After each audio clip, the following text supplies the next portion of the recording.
బాబు ఎంత చెప్పినా మా వారైతే వినేదే లేదండి. వారానికి ఒకసారి నేను మష్రూమ్ ప్యాకెట్ తెచ్చి నా మొహం మీద కొడతారనమాట కర్రీ చేయమని. నాకైతే కర్రీ తిని తిని బోర్ కొట్టేసింది అనమాట.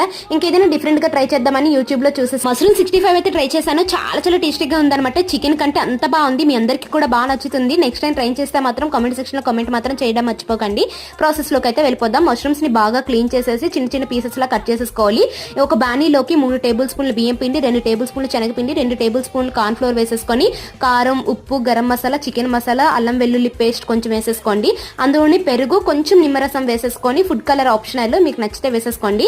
తర్వాత అందులో వాటర్ వేసి బాగా లంప్స్ లేకుండా కలిపి ఈ ముక్కలుగా కట్ చేసుకున్న మష్రూమ్ వేసేసుకోండి. ముక్కలకి పట్టేలాగా బాగా కలుపుకొని వేడి నూనెలోని ఇలా మరుగుతున్నప్పుడు స్పూన్ తో ఇలా సెపరేట్ గా మష్రూమ్స్ ని వేసేసుకొని అటు ఇటు కలిపి ఒక 5 minutes పాటు బాగా కుక్ చేసుకున్నారనుకో మష్రూమ్స్ అనేవి బాగా క్రిస్పీగా ఫ్రై అయిపోతాయి అనమాట. చాలా టేస్టీగా ఉంటుంది. పప్పనంతో గానీ ఇలా సైడ్ డిష్ లా గానీ ఏదైనా తీసేసుకోండి. 65 ఇలా తింటూ ఉంటే ఎక్సలెంట్ గా ఉంటుంది.